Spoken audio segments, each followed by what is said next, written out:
प्यारे बच्चों, आज क्लास 12th के बायोमॉलिक्यूल चैप्टर से मैं आपको न्यूक्लिक एसिड बताने जा रहा हूँ। Nucleic acid actually hereditary expression के लिए जिम्मेदार होते हैं, यानी कि वंशानुगत लक्षणों को, माँ बाप के कैरेक्टरिस्टिक्स को बच्चों में पहुँचाने का कार्य करते हैं। ये एंजाइम्स और प्रोटीन्स के लिए बायोसिंथेसिस का भी काम करते हैं और इम्पॉर्टेंट रोल प्ले करते हैं ये मेटाबॉलिक एक्टिविटी के लिए। तो न्यूक्लिक एसिड्स में दो पार्ट होते हैं, एक डीएनए और एक आरएनए। इसमें तीन पार्ट होते हैं, डीएनए और आरएनए में तीन पार्ट होते हैं। एक पेंटोज शुगर होता है, दूसरा नाइट्रोजनस बेस होता है और तीसरा फास्फोरिक एसिड होता है। तीनों को जरा लिख लिया जाए। पेंटोज शुगर,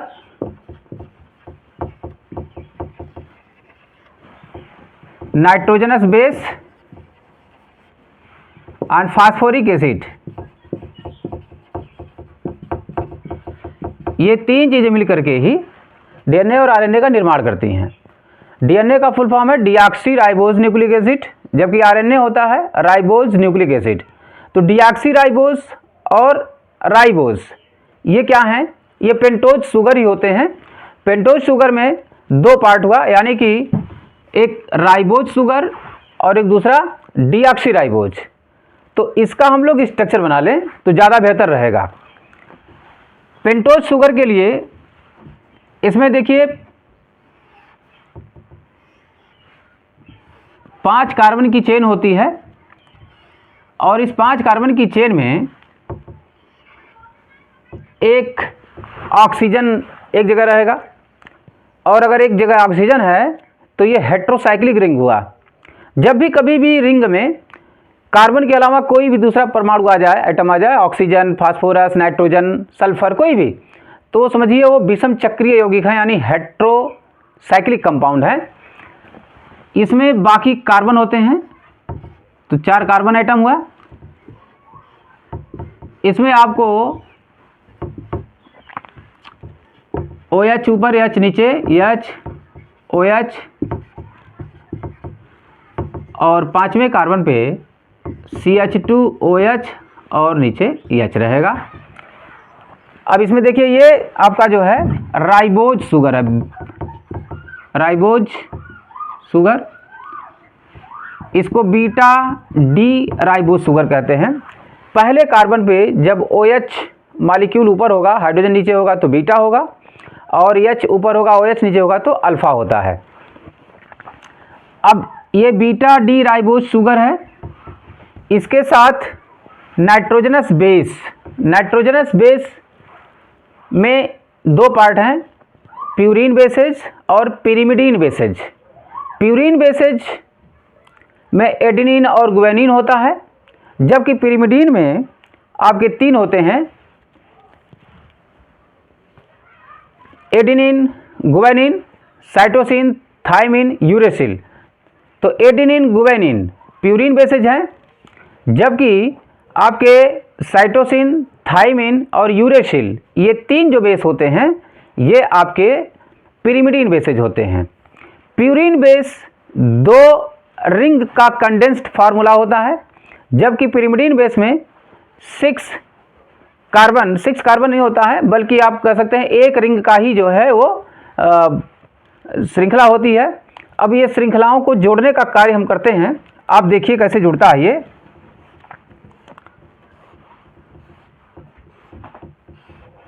ये आपका प्यूरीन बेसेज दोनों हैं, एडेनिन और गुआनिन स्ट्रक्चर है। इसमें आप देखिए ये हेक्सागन और पेंटागन का दोनों कंडेंस फार्मूला है। ये हेक्सागन में क्या है कि यहाँ पे CN, इधर से CCC, यानी कि ये हेट्रोसाइक्लिक रिंग है, जबकि ये भी हेट्रोसाइक्लिक रिंग ही है। इसमें CN, ये आपके यहाँ पे पहले कार्बन से यहाँ पे अमाइन समूह जुड़ा हुआ है, जबकि गुआनिन में दोनों जो है यहाँ पे C डबल बॉन्ड O, तो ये कार्बोनिल समूह कह सकते हैं। तो ये दोनों एडेनिन और गुआनिन के स्ट्रक्चर हैं। ये इसके बाद अभी आपके 3 नाइट्रोजनस बेस और हैं, साइटोसिन, थायमिन और यूरेसिल। उसका भी स्ट्रक्चर बनाता हूँ, आप देखिए। हाँ, आप ये देखिए, ये साइटोसिन, थायमिन और यूरेसिल, ये 3 नाइट्रोजनस बेस पिरिमिडीन बेस कहलाते हैं। तो नाइट्रोजनस बेस इसलिए होते हैं कि इसमें आप रिंग में देखेंगे आप, तो यहाँ पे कार्बन के अलावा रिंग में नाइट्रोजन भी है। ये विषम चक्रीय यौगिक यानी कि हेट्रोसाइक्लिक कंपाउंड भी हैं। और नाइट्रोजनस बेस यानी कि प्यूरिन और पिरिमिडीन बेसेज। तो प्यूरिन में 2 बताया आपको, एडेनिन गुआनिन स्ट्रक्चर, जबकि पिरिमिडीन बेस में एडेनिन, साइटोसिन, थायमिन। तो ये 3 स्ट्रक्चर आपके पिरिमिडीन बेस के हैं। अब जब राइबोज शुगर के साथ यही नाइट्रोजनस बेस जुड़ते हैं तो न्यूक्लियोसाइड बनाते हैं।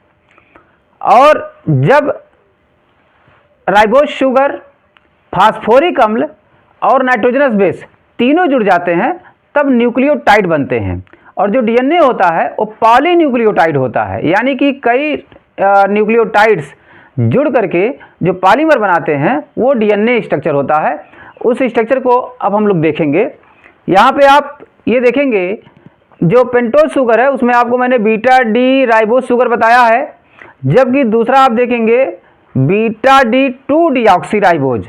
तो 2 डीऑक्सी का मतलब, जैसे मान लीजिए ये फर्स्ट कार्बन है, first, second, third, 4 and 5 carbon. इस 5 कार्बन की चेन में आप देखिए, यहाँ पे जो दूसरे कार्बन पे आप जो ऑक्सीजन है, इस ऑक्सीजन को हटा दीजिए तो इसी को कहते हैं बीटा डी 2 डीऑक्सी राइबोज। तो दूसरे कार्बन के ऑक्सीजन को हटा देना है तो आपको बन जाएगा ये आपका ये beta D 2 deoxy ribose sugar.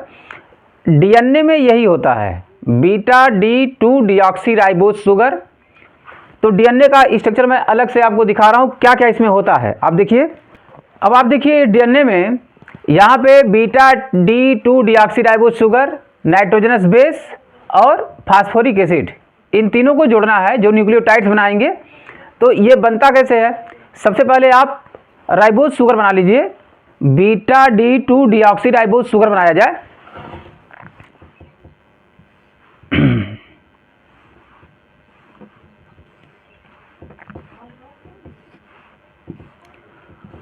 यहाँ पे आप देखें, पहले कार्बन पे OH और H, दूसरे पे H और H ही रहेगा, यहाँ OH नहीं होगा। OH होगा तो ये बीटा डी राइबोज शुगर हो जाएगा। H, यहाँ OH रहेगा और यहाँ CH2OH और नीचे हाइड्रोजन रहेगा।